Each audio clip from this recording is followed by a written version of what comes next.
صبح سویرے جب میں بستر سے اٹھا تو دل میں ایک عجیب سی بے چینی کا احساس ہو رہا تھا، جیسے کسی انجان فکر نے مجھے اپنے شکنجے میں جکڑ لیا ہو۔ میں نے وقت پر جاگنے کی کوشش تو کی تھی، مگر نیند بار بار ٹوٹ رہی تھی اور دل تھا کہ سکون میں ہی نہیں آ رہا تھا۔ نہ تو میں نے کوئی خواب دیکھا تھا جس کی وجہ سے مجھے خوف ہوتا، نہ کوئی ایسی بات ہوئی تھی جسے سوچ کر دل پر بوجھ پڑتا، مگر پھر بھی ایک غیر یقینی سی حالت دل میں محسوس ہو رہی تھی، جیسے کچھ برا ہونے والا ہو۔ میں بوجھل دل کے ساتھ اٹھا، جلدی جلدی کپڑے بدلے اور معمول کے مطابق اپنے جوتے پہنے۔ دل نے تو کہا کہ آج ذرا سکون سے بیٹھ کر چائے پی لوں، مگر جیسے ہی میں نے کچن کی طرف جانے کا ارادہ کیا، کچھ کھینچتا ہوا مجھے دکان کی طرف جانے کا اشارہ دے رہا تھا۔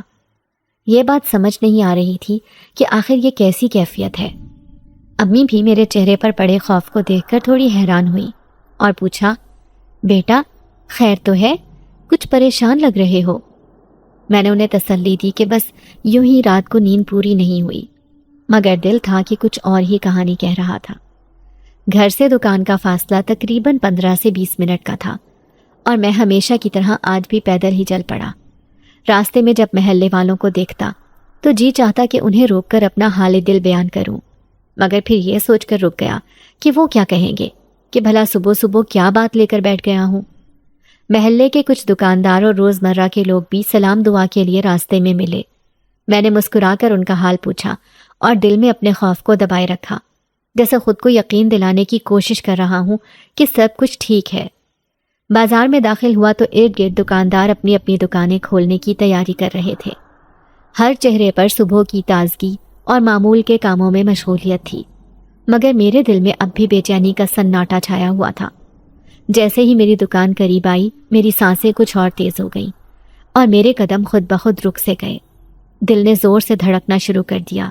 سامنے دیکھا تو وہی منظر جس کا خدشہ صبح سے دل میں جلا آ رہا تھا، ایک حقیقت کی صورت میں میرے سامنے تھا۔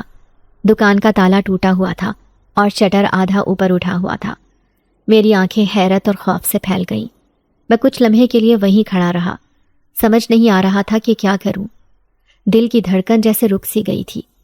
چاروں طرف دیکھا تو کچھ لوگ میری حالت کو دیکھ کر رک گئے، مگر میں ہکا بکا اپنی دکان کو دیکھ رہا تھا، جیسے یقین ہی نہ آ رہا ہو کہ میرے ساتھ یہ سب کچھ ہو گیا ہے۔ جیسے ہی میری نظر شٹر پر پڑی، دل کی دھڑکن بے قابو ہو گئی۔ ایک لمحے کو جیسے سب کچھ ساکت ہو گیا۔ میں جلدی سے آگے بڑھا اور کانپتے ہاتھوں سے شٹر کو اوپر کیا۔ جیسے ہی میں اندر داخل ہوا، منظر دیکھ کر میرا دل دہل گیا۔ دکان کی ہر چیز غائب تھی۔ وہ جگہ جو کل تک میری محنت کے آثار سے بھری ہوئی تھی، آج بالکل خالی اور سنسان تھی۔ ایک لمحے کو میری سانس رک سی گئی، آنکھیں حیرت اور صدمے سے پھیل گئیں۔ دکان کے کونے میں ایک پرانا سا فریزر رکھا ہوا تھا، جو شاید اس لیے چھوڑ دیا گیا تھا کہ کسی کام کا نہیں تھا۔ ایک کونے میں کل کا بچا ہوا گوشت بھی بے ترتیبی سے پڑا ہوا تھا، جو شاید چوروں کے لیے کسی قدر بیکار تھا۔ کچھ سکے جو میں نے کل کی دن کی آمدنی میں سے چھوڑ دیے تھے، وہ بھی کہیں نظر نہیں آ رہے تھے۔ لوہے کا گلہ جسے میں ہمیشہ اپنی قیمتی چیزیں رکھنے کے لیے استعمال کرتا تھا، اور کچھ ضروری اوزار جو میرے روزمرہ کے کام کے لیے بہت اہم تھے، سب کچھ غائب تھا۔ بلکہ یہ کہوں کہ اب دکان میں کچھ بھی نہیں بچا تھا تو غلط نہ ہوگا۔ حتیٰ کہ میرا وہ چھوٹا سا پنکھا جسے میں گرمیوں میں اپنے لیے نعمت سمجھتا تھا، وہ بھی نہیں بچا تھا۔ میں ایک دم سے اپنے آپ کو بے بس محسوس کرنے لگا۔ ایسا لگا جیسے کسی نے میری محنت اور میرے خوابوں کو یوں ہی ایک لمحے میں لوٹ لیا ہو۔ میرا دل بھر آیا، سر چکرانے لگا اور آنکھوں میں آنسو آ گئے۔ مجھے کچھ سمجھ نہیں آیا کہ کیا کروں، کہاں جاؤں۔ میں وہیں فرش پر بیٹھ گیا اور اپنے سر کو دونوں ہاتھوں میں تھام لیا۔ زندگی کی یہ ناانصافی مجھے جیسے جیتے جی مارنے پر تلی ہوئی تھی۔ ایک طرف تو غربت کا بوجھ اور دوسری طرف میری چھوٹی سی دکان کا نقصان، جسے میں نے برسوں کی محنت سے بنائی تھی، اب اجڑ چکی تھی۔ اسی بے بسی اور خاموشی کے عالم میں میری نگاہیں دکان کے خالی فرش پر جمی ہوئی تھی، اور دل میں ایک کے بعد ایک سوال اٹھنے لگے۔ آخر میرے ساتھ ایسا کیوں ہوا؟ میری محنت اور ایمانداری کا یہ صلہ کیسے ہو سکتا ہے؟ کس نے یہ ظلم کیا؟ میرے دشمن آخر کون ہو سکتے ہیں؟ یہ سب خیالات جیسے میری سوچ کو دیمک کی طرح چاٹ رہے تھے۔ آہستہ آہستہ لوگوں کو میری دکان کے خالی ہونے کی خبر ملنے لگی، اور بازار کے کچھ دکاندار اور راہگیر میرے گرد جمع ہونے لگے۔ ہر کسی کے چہرے پر حیرت اور افسوس تھا۔ کوئی میرے کندھے پر ہاتھ رکھ کر تسلی دینے کی کوشش کر رہا تھا تو کوئی افسوس سے کہہ رہا تھا، بھائی تمہیں کسی پر شک ہے؟ کوئی پوچھ رہا تھا، رات میں تم نے دکان پر تالا ٹھیک طرح سے لگایا تھا نا؟ ہر کوئی اپنی اپنی بات کر رہا تھا، مگر ان کے سوالات میرے لیے مزید بے چینی کا سبب بن رہے تھے۔ ایک بزرگ نے کہا، بیٹا کسی نے دیکھا بھی ہو کہ رات کو یہاں کوئی مشکوک شخص آیا ہو؟ ان کے سوالات جیسے میرے دل کے زخموں کو کرید رہے تھے، مگر میرے پاس کوئی جواب نہیں تھا۔ میں نے بے چارگی سے سب کو دیکھتے ہوئے سر کو جھکا لیا۔ کچھ لوگوں نے کہا کہ پولیس کو اطلاع دو، کچھ نے تسلی دی کہ انشاءاللہ سب ٹھیک ہو جائے گا، مگر میرے لیے یہ سب محض الفاظ تھے۔ میرے دل میں کچھ اور ہی قیامت مچی ہوئی تھی۔ میں ہجوم کے بیچ بے بسی سے کھڑا تھا۔ ہر طرف سے سوالات کا ہجوم اور تسلی بھری باتیں میرے سر پر ایک بوجھ کی طرح برستے جا رہے تھے۔ ہر کوئی اپنے اپنے انداز میں ہمدردی دکھا رہا تھا، مگر میرے پاس کسی سوال کا جواب نہیں تھا۔ میرا کسی پر شک نہیں تھا، نہ میں جانتا تھا کہ یہ چوری کس نے اور کیوں کی۔ میری محنت کا نقصان ہو چکا تھا اور میرا دل ہر لمحے بوجھل ہوتا جا رہا تھا۔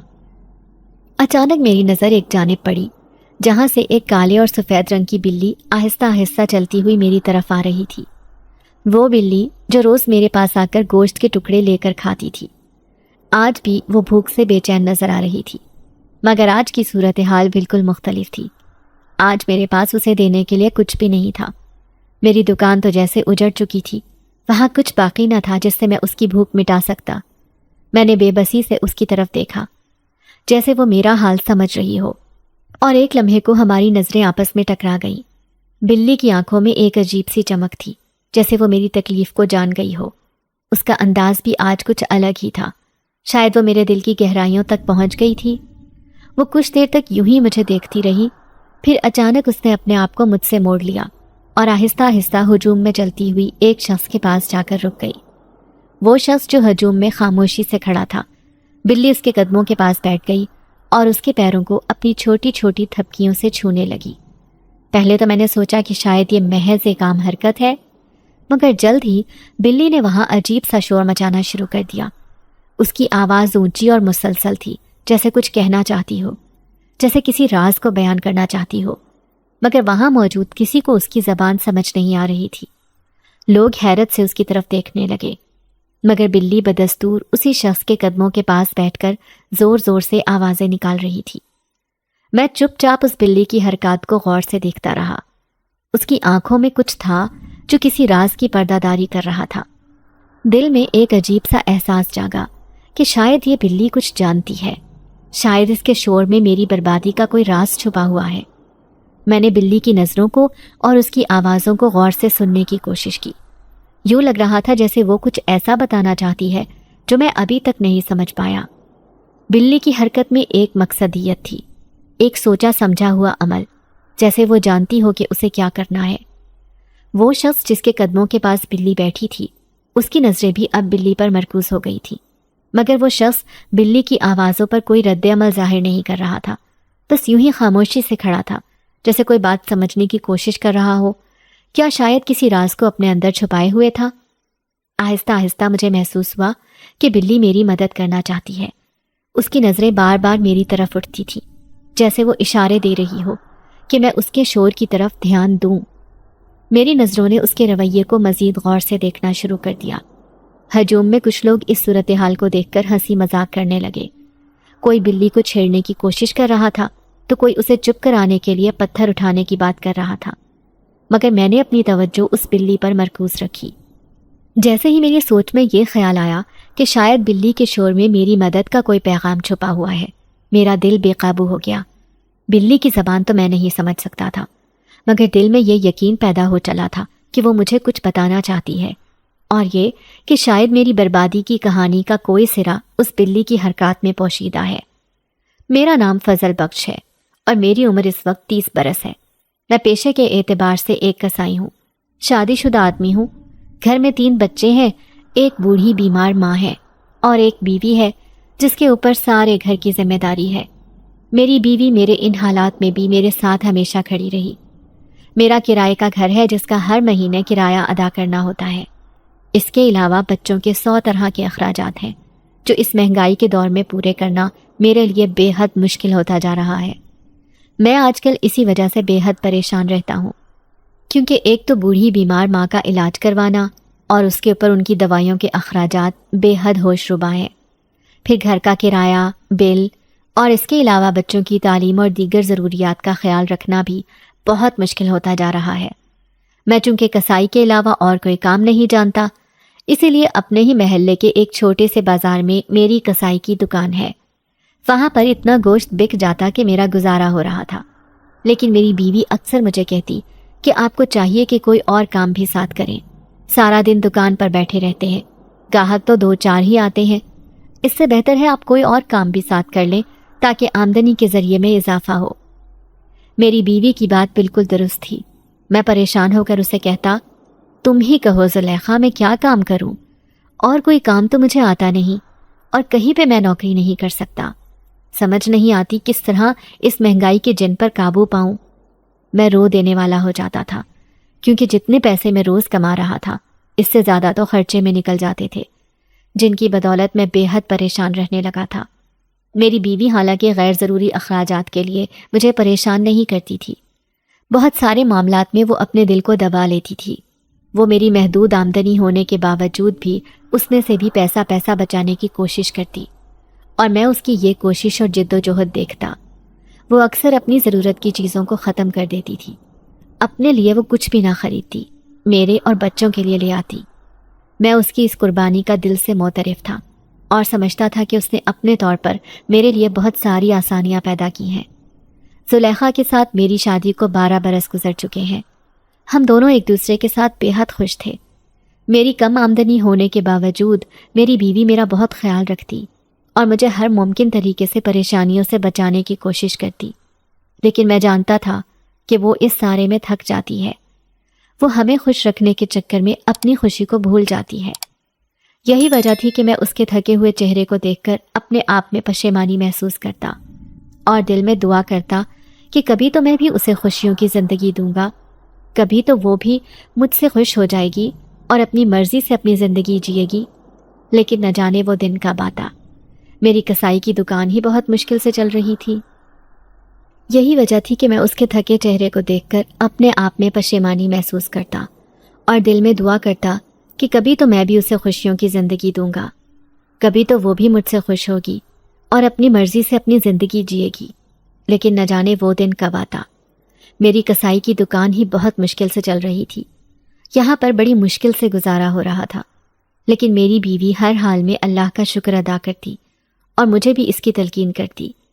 یہی وجہ تھی کہ میں آج کل اس بارے میں سوچ رہا تھا کہ اپنے کام کو کسی طریقے سے بڑھا لوں۔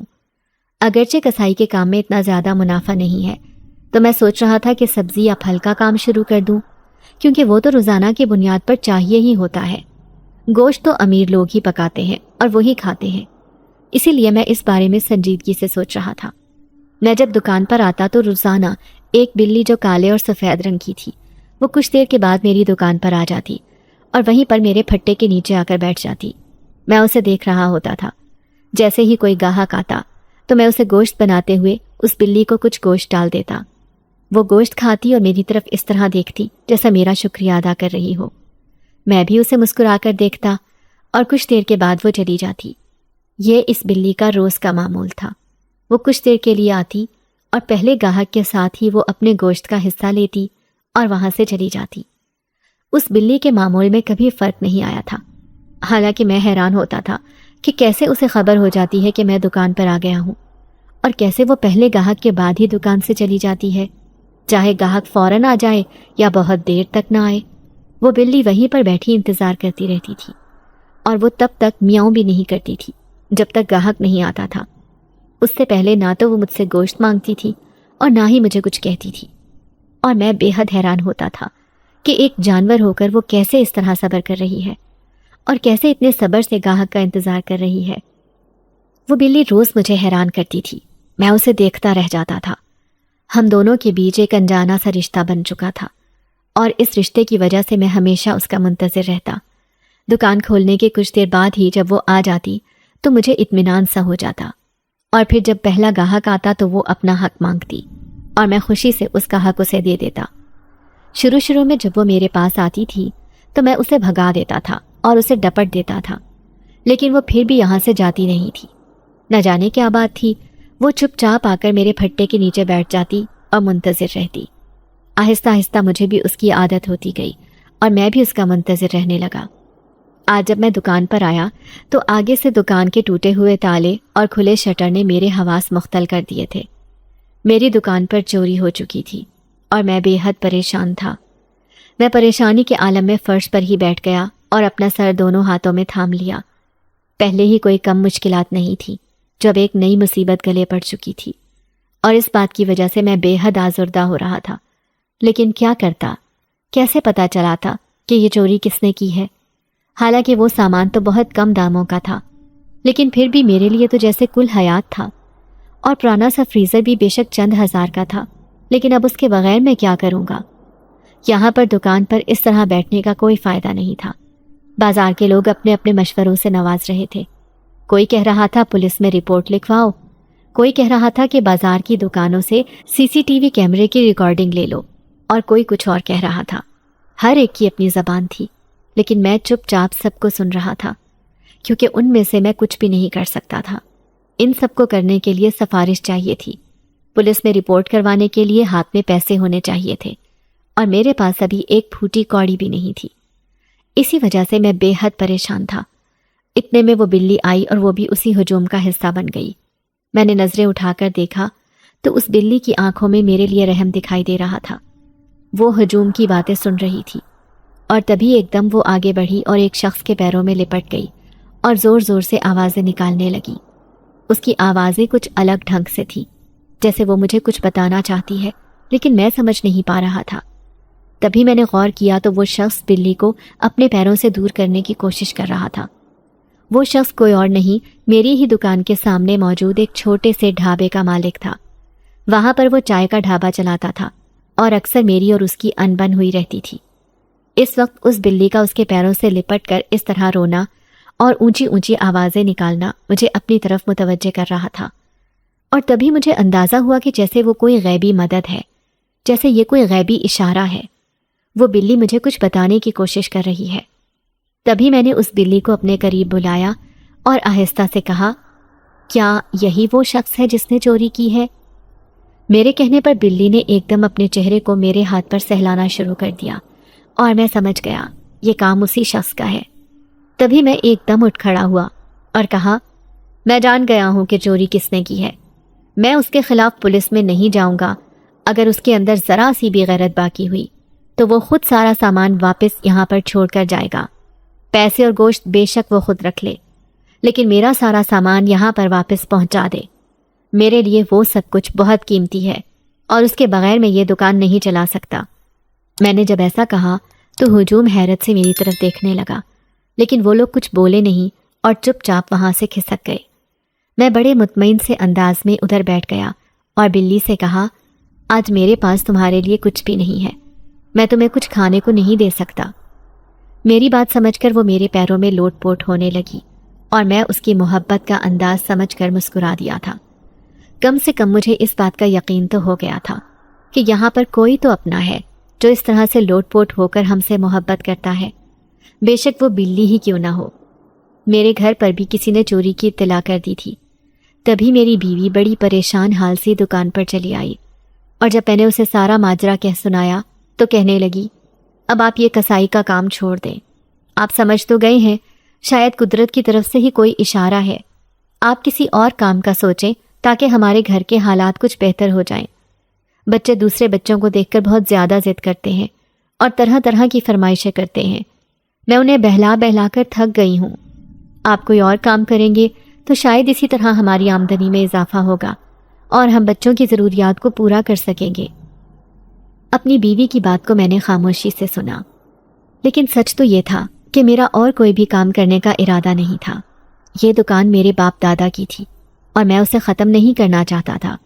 یہی وجہ تھی کہ میں نے اپنی بیوی سے کہا کہ ابھی تم جانتی ہو میرے کیا حالات ہیں۔ ان حالات کے رہتے ہوئے میں ابھی کسی نئے کام کا تجربہ نہیں کر سکتا۔ تم فکر مت کرو، بچوں کو میں بہلا لوں گا۔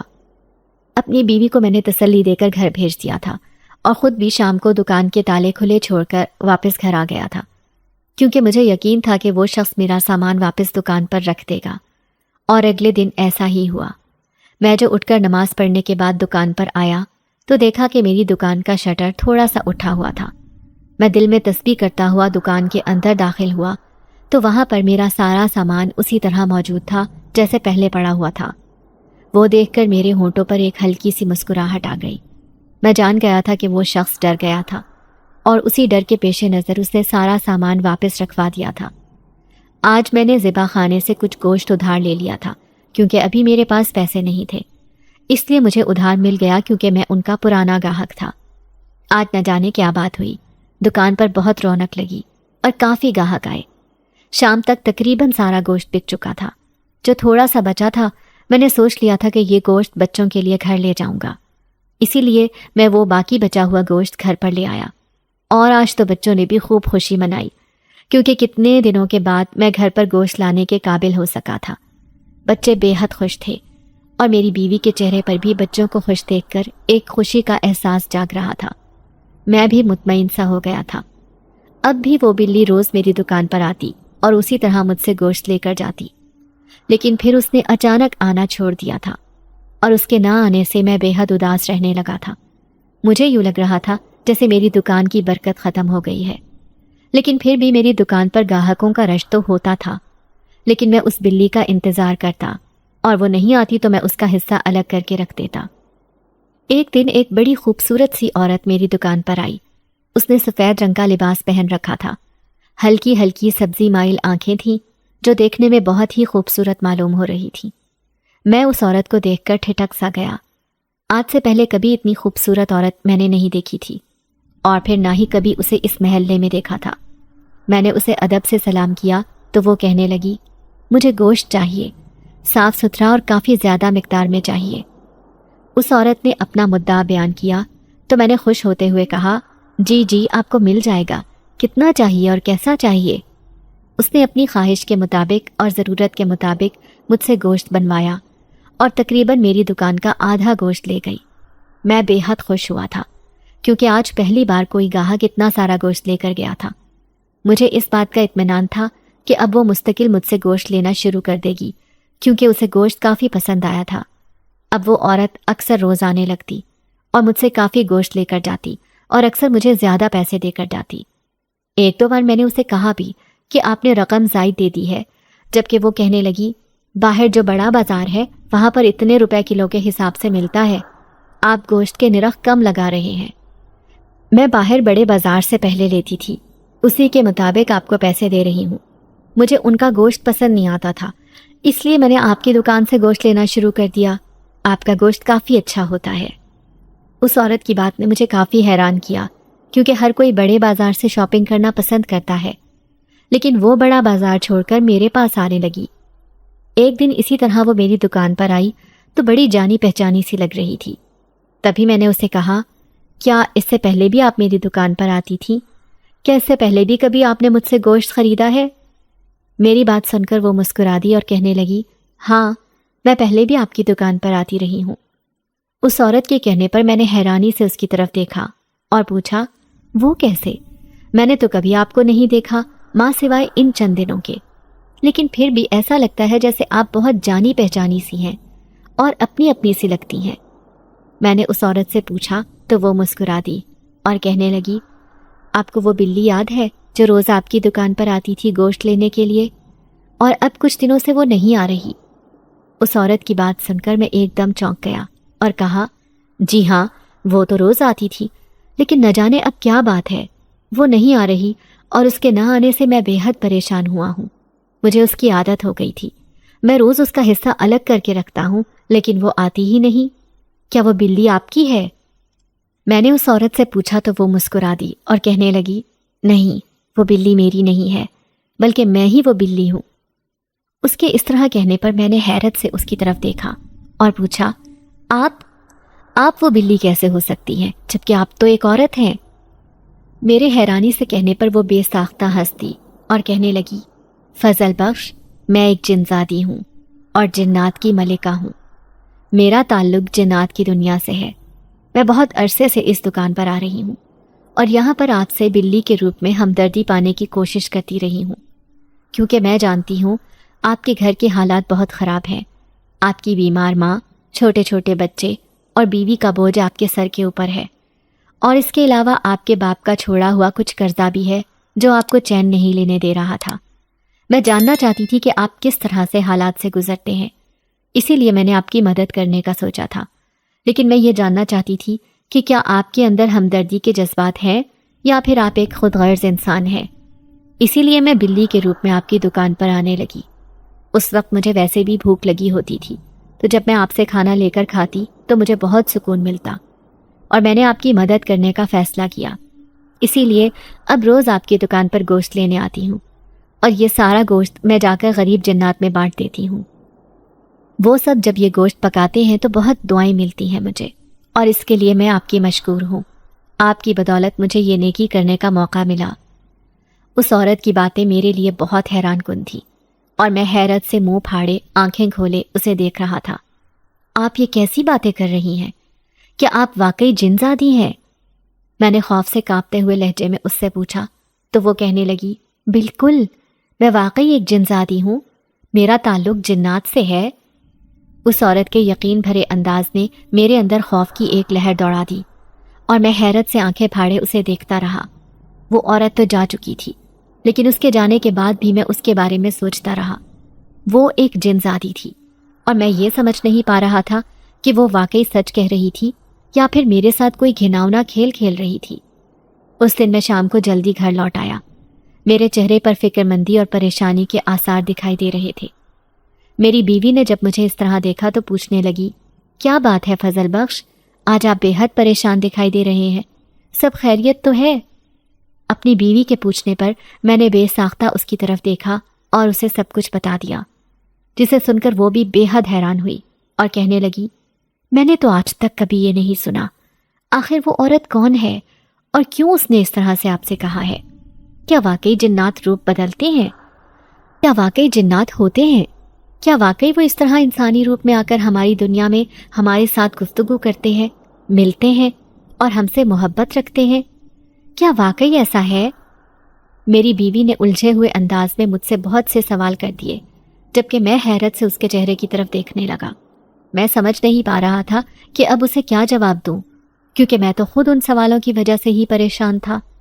اسی لیے میں اسے مطمئن نہ کر پایا، لیکن وہ ساری رات میری بہت بے چینی سے گزری تھی، اور میں پریشانی کے عالم میں ہی رہا تھا۔ اگلے دن بھی میں بہت خوفزدہ سے انداز میں دکان پر گیا تھا۔ نہ جانے کیا بات تھی، جب تک اس عورت نے مجھے اپنی سچائی نہیں بتائی تھی، میں اس سے اتنے اچھا انداز میں ملتا رہا تھا۔ اب جب میں اس کی سچائی جان گیا تھا، تب سے مجھے اس سے ایک عجیب سا خوف محسوس ہو رہا تھا، اور یوں لگ رہا تھا جیسے کہ نہ جانے کیا ہو جائے گا۔ حالانکہ وہ عورت ایک بے ضرر سی عورت تھی، نہ اس نے کبھی مجھے کوئی نقصان پہنچایا تھا۔ اب تک دیکھا جائے تو اس نے میرا فائدہ ہی کیا تھا۔ آج بھی لاشعوری طور پر میں اس کا منتظر رہا تھا، اور وہ اپنے مخصوص وقت پر چلی آئی تھی۔ اسی طرح مسکراتے ہوئے اس نے میرا حال احوال دریافت کیا اور مجھے گوشت بنانے کا کہا۔ میں نے اسے گوشت پیک کر کے دیا تو وہ مجھے رقم تھماتے ہوئے جانے لگی، اور تبھی واپس مڑتے ہوئے اس نے مجھے کہا، فضل بخش، تمہارے انداز میں آج خوف ہے، تم مجھ سے ڈر گئے ہو؟ اس کی بات پر میں حیرت سے اسے دیکھنے لگا، لیکن پھر اپنے آپ پر قابو پاتے ہوئے کہا، جی ہاں، دراصل میں نے کبھی سوچا بھی نہیں تھا کہ میں کسی جن زادی سے بات کروں گا یا اسے اس طرح دیکھوں گا۔ اب اچانک آپ کو سامنے دیکھا اور جس طرح آپ نے اپنی حقیقت بتائی، وہ سب سن کر میں خوفزدہ ہو گیا تھا۔ اسی وجہ سے میرے دل کے اندر ایک عجیب سا ڈر بیٹھ گیا ہے۔ میری بات سن کر وہ سنجیدہ ہو گئی اور کہنے لگی، تمہیں مجھ سے ڈرنے کی کوئی ضرورت نہیں ہے، نہ تو میں تمہیں خوفزدہ کرنے کے لیے آئی تھی، اور نہ ہی میں نے تمہیں اس لیے اپنی سچائی بتائی ہے کہ تم مجھ سے ڈرو۔ تم ایک اچھے انسان ہو، نیک ہو، ہمدرد ہو، اسی لیے میں تمہارے پاس آتی ہوں۔ اگر تم اسی طرح مجھ سے ڈرتے رہے تو میں شاید یہاں پر آنا چھوڑ دوں۔ اس عورت کے اس طرح کہنے پر میں ایک لمحے کے لیے کانپ گیا، کیونکہ روزانہ وہ ایک بڑی مقدار میں گوشت لے کر جاتی تھی، اور اس کے ساتھ مجھے اچھا خاصا منافع ہونے لگا تھا، کیونکہ وہ گوشت بھی زیادہ مقدار میں لے کر جاتی تھی، اور اب اگر وہ آنا چھوڑ دیتی تو پھر میرے لیے بہت مشکل ہو جاتی۔ اسی لیے میں نے اس سے معذرت کی اور کہا، میں آہستہ آہستہ اپنے جذبات پر قابو پا لوں گا. آپ بے فکر رہیں. آپ کی بہت مہربانی, آپ نے میرا بہت خیال کیا. میں نے اطمینان دلانے والے انداز میں اسے کہا تو وہ مسکراتے ہوئے چلی گئی. اب وہ عورت روز ہی میری دکان سے گوشت لے جاتی اور آہستہ آہستہ کر کے اس کے دیے ہوئے پیسوں کی وجہ سے میرا ہاتھ کافی سیدھا ہونے لگا تھا. میں نے اب اپنی دکان کو بھی تھوڑا جدید انداز میں کر لیا تھا اور وہاں پر اب گوشت رکھنے کے ساتھ ساتھ میں نے سبزی بھی رکھ لی تھی کیونکہ میرے پاس کافی جگہ تھی. یہ دکان تو میرے باپ دادا کی تھی اور یہاں پر شروع سے چونکہ کسائی کا کام ہی ہوتا تھا اس لیے میں نے بھی اسی کام کو ترجیح دی تھی. لیکن اب وقت کے تقاضوں کو دیکھتے ہوئے میں نے سبزی کا بھی کام ساتھ شروع کر لیا. یوں آہستہ آہستہ میرے کام میں برکت پڑنا شروع ہو گئی اور میں اپنے اس زائد منافع سے ایک مخصوص رقم پس انداز کرتا جا رہا تھا کیونکہ مجھے اپنے باپ کا قرض اتارنا تھا جو بہت عرصے سے میرے سر پر ایک تلوار کی طرح لٹک رہا تھا. یہی وجہ تھی کہ میں اب پہلے سے بہتر انداز میں بچت کر پا رہا تھا. گھر پر بھی ایک خوشحالی سی نظر آنے لگی تھی. میری بیوی بھی پہلے سے کافی صحت مند اور خوش دکھائی دے رہی تھی. میں نے اب سوچ لیا تھا کہ آہستہ آہستہ کچھ رقم جوڑ کر اپنے لیے ایک گھر کا بندوبست کروں گا. اس کی وجہ یہ تھی کہ مجھے اب صحیح معنوں میں اپنے گھر کی فکر ہو رہی تھی اور میں چاہتا تھا کہ ایک چھوٹا سا گھر لے لوں تاکہ یہ کرائے کے جھنجھٹ سے تو میری جان چھوٹے. اماں کا بر وقت علاج ہو پا رہا تھا اور ان کی دوائیاں بھی وقت پر آ جاتی تھیں. اسی لیے میرے اندر اب نئی نئی سوچیں آ رہی تھیں. اپنے حالات کو بہتر کرنے کے لیے میں اور زیادہ کوششیں کر رہا تھا. تبھی ایک دن اچانک وہ عورت میری دکان پر آئی اور کہنے لگی, فضل بخش, شاید میں آخری بار تمہاری دکان پر آئی ہوں کیونکہ اب میں اپنی دنیا میں واپس جا رہی ہوں. وہاں پر میرے بہت سارے کام ادھورے پڑے ہیں اور ویسے بھی اتنی دیر تک اس دنیا میں رہنے کی مجھے اجازت نہیں ہے. تمہارا بہت بہت شکریہ. تم نے میرا بہت خیال رکھا, میرا بہت ساتھ دیا. اس عورت کے کہنے پر ایک لمحے کے لیے میرا دل ڈوب کر ابھرا تھا اور یوں لگ رہا تھا جیسے کہ میرا بہت قیمتی سرمایہ میرے ہاتھ سے نکل رہا ہو.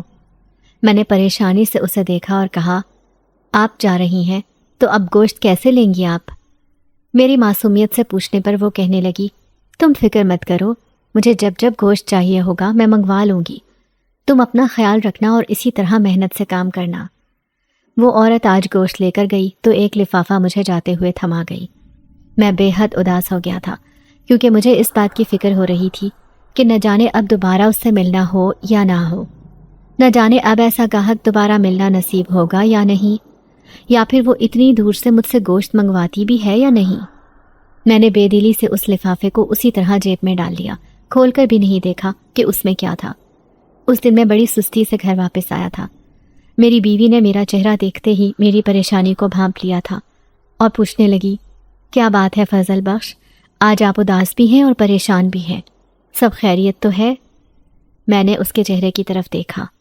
یہ عورت میرے ساتھ بہت مخلص ہے, ہمیشہ میری تکلیف کو پہچان جاتی ہے اور اسے اندازہ ہو جاتا ہے کہ میں کب پریشان ہوں, کب اداس ہوں اور کب میرا کیسا مزاج ہے.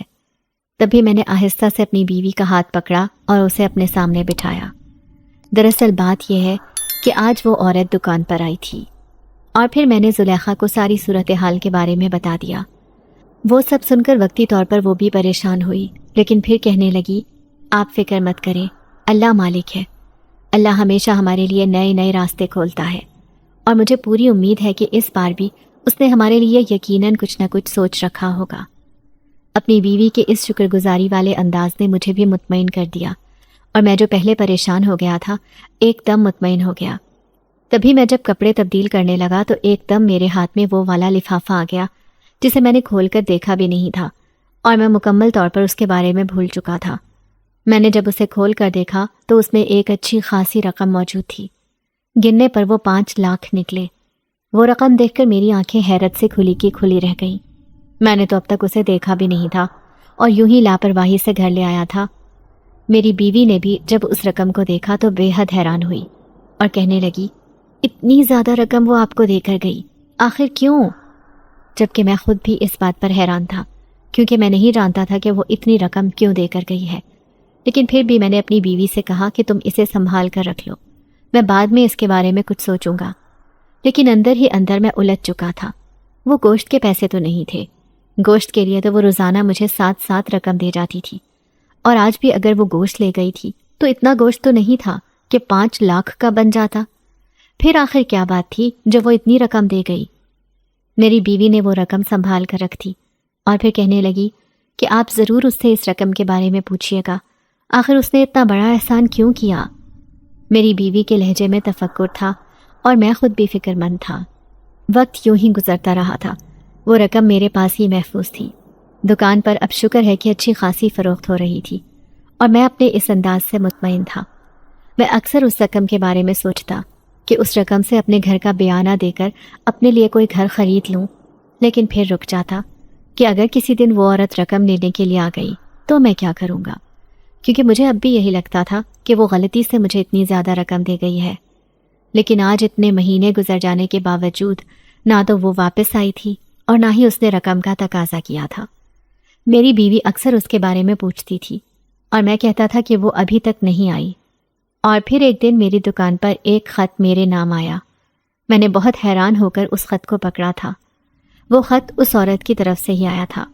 اس نے لکھا تھا، پیارے فضل بخش، میں جانتی ہوں کہ تم میرے یوں اچانک جانے سے پریشان ہو گئے ہوگے، لیکن میرا جانا بھی بہت ضروری تھا اور میں اسی لیے تمہیں بتا کر آئی تھی۔ اب میں یہ جانتی ہوں کہ تم نے ابھی تک وہ رقم خرچ نہیں کی ہوگی، کیونکہ تمہیں لگ رہا ہوگا کہ میں نے غلطی سے یہ رقم تمہیں دی ہوگی، لیکن ایسا نہیں ہے۔ میں وہ رقم تمہیں خود اپنی خوشی سے دے کر آئی ہوں، وہ تمہارے لیے ہی تھی۔ یوں سمجھ لو تم نے میرا جو خیال رکھا اور جو مجھ پہ مہربانی کی تھی، وہ رقم اس کے شکریہ کے طور پر میں تمہیں دے کر آئی تھی۔ اس لیے وہ رقم اب تمہاری ہے، تم اسے آرام سے استعمال کر سکتے ہو، اور اگر تم استعمال نہیں کرو گے تو مجھے بہت پریشانی ہوگی۔ میں یہ سمجھوں گی کہ تم نے میری بات کا مان نہیں رکھا اور تمہیں میرا کوئی خیال نہیں ہے۔ میں تم سے دور آ گئی ہوں تو یہ مت سمجھنا کہ تم اب مجھ پر حق نہیں رکھتے اور تمہیں کسی کام کو کہتے ہوئے جھجک ہوگی، بلکہ تم جب بھی مجھے کسی مدد کے لیے پکارو گے تو میں فوراً حاضر ہو جاؤں گی، اور بلا جھجک تم مجھے کوئی بھی کام کہہ سکتے ہو۔ میں یہاں سے دور نہیں ہوں، ہمیشہ تمہارے قریب ہی رہوں گی۔ تم جب بلاؤ گے میں آ جاؤں گی، بس تم اپنا خیال رکھنا اور وہ رقم استعمال کر لینا۔ فقط ملکہ جنات۔ وہ خط میرے لیے ایک خوشی کا پروانہ تھا۔ میں نے وہ خط تہ لگا کر اپنی جیب میں رکھا اور بڑے مطمئن سے انداز میں مسکرا دیا۔ میں نے غائبانہ طور پر اس ملکہ کا شکریہ ادا کیا جس نے مجھے اتنی بڑی خوشی سے نوازا تھا، کیونکہ آج کل کے دور میں اپنا گھر ہونا ایک بہت بڑی نعمت ہے، اور یہ بات مجھ سے زیادہ کون سمجھ سکتا ہے۔ اور پھر اس کے بعد میں نے جلد ہی ایک مناسب سا گھر دیکھ لیا، اور اس گھر کا بیانہ دے کر ہم تھوڑے ہی دنوں میں وہاں پر شفٹ ہونے والے تھے۔ میرے لیے یہ ایک بہت بڑی خوشی کی بات تھی، اور میرے ساتھ ساتھ میری بیوی اور بچے بھی بے حد خوش تھے، کیونکہ آج ہماری برسوں پرانی خواہش پوری ہو رہی تھی۔ میری ماں بھی اب پہلے سے زیادہ خوش اور صحت مند دکھائی دے رہی تھی، اور مجھے اس نئے گھر میں آنے کے بعد ان کی بہت دعائیں نصیب ہوئیں۔ وہ کہہ رہی تھیں کہ اللہ تجھے اور کامیاب کرے، جبکہ یہاں پر آنے کے بعد تو میری بیوی بھی بے حد خوش تھی۔ یہ 3 کمروں کا ایک مناسب سا گھر تھا، صاف ستھرا بنا ہوا تھا، سارے گھر میں ماربل لگا ہوا تھا، اور یہ گھر جدید انداز میں بنا ہوا تھا۔ میں بے حد خوش تھا، اور اسی خوشی میں میں نے اپنے گھر میں قرآن خوانی بھی کروائی اور یہاں پر کھانا بنا کر غریبوں میں بانٹا۔ میرے کسائی والے کام میں بھی اب کافی زیادہ برکت ہو چکی تھی، وہ دکان اب کافی زیادہ چلنے لگی تھی، اور اس سب کے لیے میں سمجھتا ہوں کہ وہ ملکہ میرے لیے بہت زیادہ مددگار ثابت ہوئی۔ یہ سب انہی کی وجہ سے ہے، میری دکان کا اتنا بابرکت ہونا، اور اس کے بعد یہ گھر مل جانا، اور میرے بچوں اور بیوی کا اس طرح مطمئن اور خوش انداز صرف اور صرف اس ملکہ کی وجہ سے ہی ممکن ہو سکا ہے۔ میں جب بھی نماز پڑھتا اور دعا کرتا تو اس ملکہ کے لیے خاص طور پر دعائیں مانگتا، کیونکہ میں جان گیا تھا کہ اسی کی بدولت مجھے یہ خوشیاں نصیب ہوئی ہیں۔ اب میں پہلے سے بھی زیادہ اپنی دکان پر آنے والے غریب لوگوں کا خیال کرتا اور انہیں کم نرخوں پر بھی گوشت دے دیا کرتا تھا، تاکہ وہ بھی اپنے گھر کی خوشیوں کو بڑھا سکیں اور اس سے لطف اندوز ہو سکیں۔ دکان پر کوئی بھی جانور آتا تو میں کبھی اسے بھوکا نہ جانے دیتا، اپنی حیثیت کے مطابق اسے گوشت ڈال دیتا، کیونکہ اب مجھے اس بات پر یقین ہو گیا تھا کہ اللہ کی مدد کسی بھی طرح ہماری زندگی میں شامل ہو سکتی ہے۔ اگر ہم سمجھیں تو اللہ کہیں سے بھی ہمارے لیے وہ مدد اتار سکتا ہے، جس طرح اللہ نے میرے لیے ایک بلی کے روپ میں ملکہ بھیجی، اور اس ملکہ نے جس طرح میرے لیے آسانیاں پیدا کی، میں اس بات کا بے حد مشکور تھا، اور آج اللہ کا شکر ادا کرتے نہیں تھکتا۔ مجھے امید ہے کہ کبھی نہ کبھی زندگی میں اس ملکہ سے ملاقات ضرور ہوگی، کیونکہ میں جانتا تھا کہ ہم بچھڑے نہیں ہیں بلکہ دوبارہ ملنے کے لیے ایک دوسرے سے الگ ہوئے ہیں۔ میری زندگی اپنی ایک مخصوص ڈگر پر چل رہی تھی۔ میں نے اب اپنی ایک اور دکان بنا لی تھی، وہاں پر میں نے ملازم رکھا ہوا تھا اور اسے بھی میں نے اسی طرح کی ہدایت دی تھی، کیونکہ میں نہیں چاہتا تھا کہ کسی کی بھی بد دعا سے یا بری نظر سے میری دکان اور کاروبار پر کوئی فرق پڑے۔ مجھے انجانے طور پر اس ملکہ کا انتظار تھا اور میں اس سے ملنا چاہتا تھا۔ میں ایک بار روبرو ہو کر اس کا شکریہ ادا کرنا چاہتا تھا، حالانکہ مجھے اپنے ان خیالات پر بے حد شرمندگی تھی جب میں نے اس پر شک کیا اور اس سے خوف زدہ ہونے لگا تھا۔ لیکن اب جب میں اس کے بارے میں سب کچھ جان گیا تھا تو سمجھ گیا تھا کہ اس سے بہتر میرے لیے اور کچھ بھی نہیں ہو سکتا تھا۔ زندگی ہمیں کئی طرح کے سبق دیتی ہے اور میرے لیے تو یہ سبق ہی کافی تھا کہ کسی کے بے غرض اور پرخلوص ساتھ کو کبھی شک کی نگاہ سے نہیں دیکھنا چاہیے۔ حالانکہ اس بات کو گزرے ہوئے اب 10 برس ہو چکے ہیں، نہ تو دوبارہ میری اس کے ساتھ ملاقات ہوئی ہے، نہ ہی وہ کبھی نظر آئی ہے۔ میرے بچے بھی اب جوان ہو رہے ہیں اور جلد ہی مجھے ان کے لیے کچھ اور سوچنا ہوگا۔ اپنی بیٹی کی شادی کے لیے مجھے تگ و دو کرنی ہوگی، لیکن پھر بھی کہیں نہ کہیں دل میں خیال ہے کہ میں ایک بار اسے پکاروں گا تو وہ ضرور میرے پاس آئے گی، کیونکہ اس نے کہا تھا کہ میں ہمیشہ تمہارے پاس ہوں اور جب تم پکارو گے تو میں آؤں گی۔ لیکن میں چاہتا تھا کہ وہ خود سے آئے اور ایک بار مجھ سے مل کر جائے۔ نہ جانے میری یہ خواہش کبھی پوری ہوتی بھی ہے یا نہیں، نہ جانے کبھی وہ آتی ہے یا نہیں، نہ جانے ہم کبھی مل پائیں گے یا نہیں، لیکن ایک آس اور امید تو باقی ہے، اور ویسے بھی میرے لیے یہ احساس ہی کافی ہے کہ وہ ہمیشہ میرے ساتھ ہے۔